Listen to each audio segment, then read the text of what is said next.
This segment on Baylor Athletics on Sikkim 365 Radio is brought to you by Richard Carr Buick GMC Cadillac. Learn more at richardcarr.com. Now here's David Smoak, Paul Catalina, and Craig Smoak.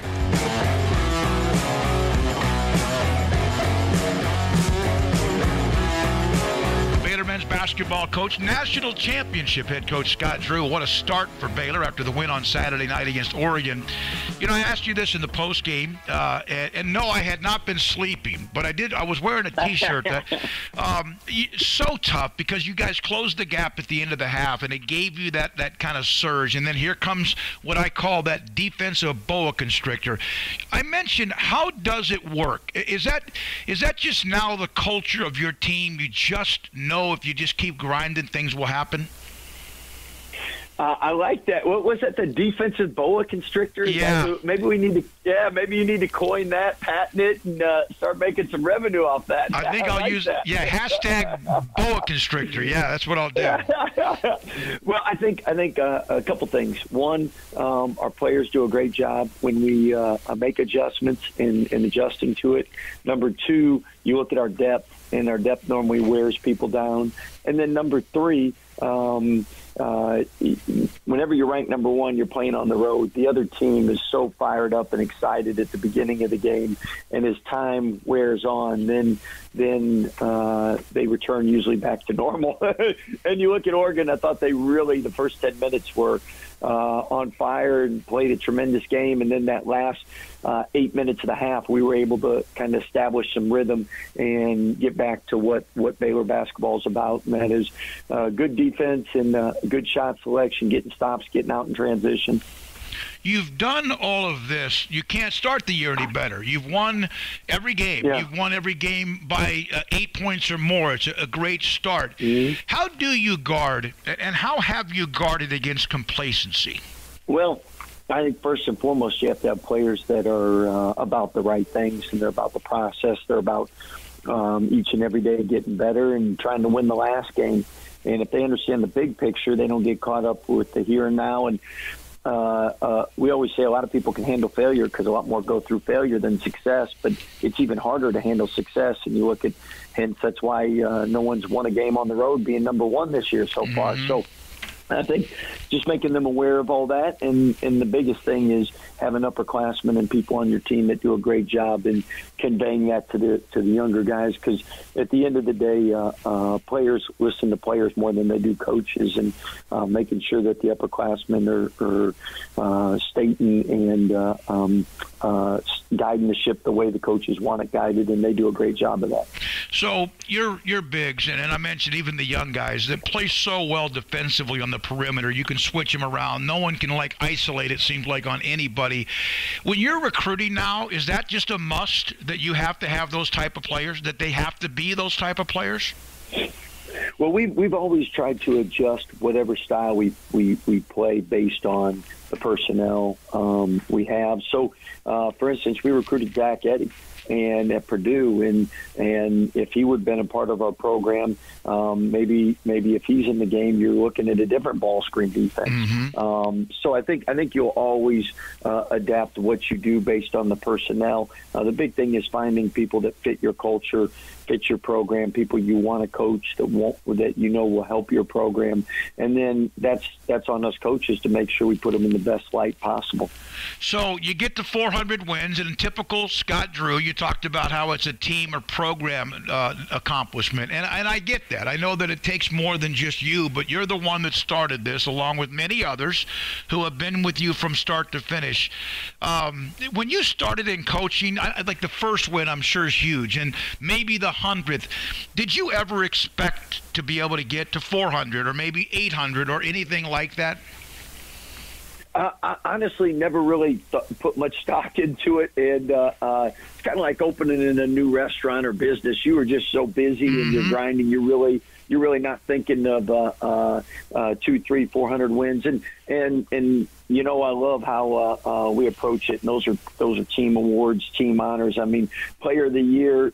those awards don't go to the last place team, and wins aren't given unless you have great players, great staff, administration, fan support. For us coaches, our wives and families that sacrifice a lot. So we really understand that all those are team honors and team awards. And again, I think the older I get, the more appreciative I am of just all the sacrifices everyone's made to help this program get to where it's at. And that includes you staying up late at night in T-shirts and reporting on the Baylor Bears. Hey, well, absolutely.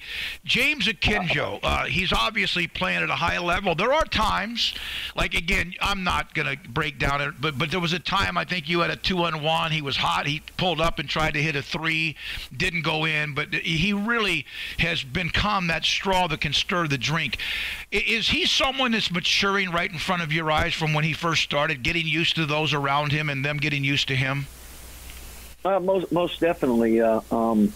He's somebody that each and every day knows more and more what the coaching staff wants, and then getting adjusted to his teammates, where they want the ball passed, when they want when they want it passed, knowing who's hot, who's not. Knowing that as a point guard, you're more than it's like a quarterback. You got to know if you got a receiver that hadn't had a touch and starting to get frustrated. You got to give him a look, and different things like that to encourage your teammates. Would you rather him get maybe more to the rim, or is he going to be more the perimeter type? He had a couple of shots off the screens on Saturday. Is that something you think comes with because of his quickness to get to the rim? He's great at distributing, like the dunk to Kendall, that kind of spark you guys. Is that something you think he'll get to be able to do more?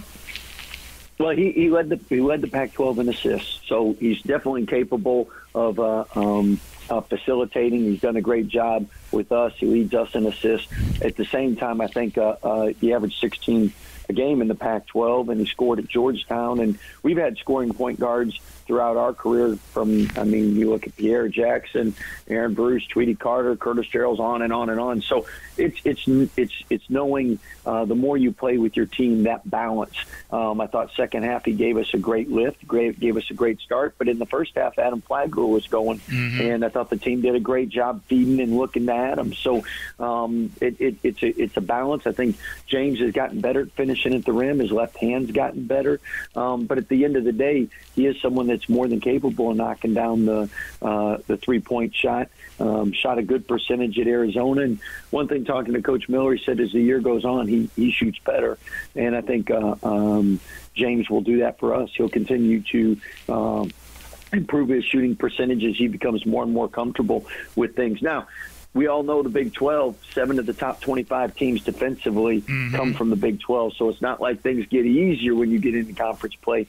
But you have to have players when the plays break down and after you run through your progressions. It's like a quarterback. Everybody's covered. What play can you make now? And that's where you got to have players that can get themselves shots and their teammates shots when everything breaks down. Tell me if I'm being and he can do that. Yeah, no, he seems to be able to and has. Tell me if I'm being too critical. And the free throw shooting from last year, at times it seemed like you guys would kind of get into a rut, but you always won, and you made them down the stretch when they mattered. What's more important, overall team free throw shooting or free throws in the clutch? Well, they all matter, but definitely in the clutch when it's a one-possession game, those seem to keep you up a little later at night than when you're up 12 and miss a free throw. So with us, you look at it, again, first road game in 2 years where there's fans. And I know it was a Saturday night. It was a break night. They didn't have students, but they still had about 8,000 there. And that's something different. You look at last year on the road, there was 10% fans everywhere, except for Tech, and I don't know how they count, but that was a pretty packed house. So my point with that is it takes getting used to when there's 10% versus 8,000 fans in the stands, and that's just a natural progression. And I think that's why it's so tough to win on the road in college basketball, and especially the first couple times you go on the road and you're not used to it. Scott, last thing. Here comes this. A handful of games. Tennessee and Memphis canceled. Penny Hardaway mentioned like 90% of his team was vaccinated, but they had to cancel their game. How are you guys? Is that something that's become much more front and center again, that you have to deal with all of that again? Yeah, unfortunately, everybody's dealing with it. And when the first couple games got canceled, it was like you thought, what's going on? And then now with so many, you're like, okay, we're going to have to make sure when we come back from break, we do everything we can to protect our guys. And obviously, our team has done a great job and to thus far in the season, not missing any games. And Dave Snyder does a great job, and Charlie Melton making sure our guys are doing what they need to do to be safe. And our players want to play games. And I won't go into how many have been vaccinated, but I mean, everybody's takes it very serious, and that's why we haven't missed games thus far. Doesn't make it perfect, but hopefully each and every night you play, it's a blessing, and it brings that back to you.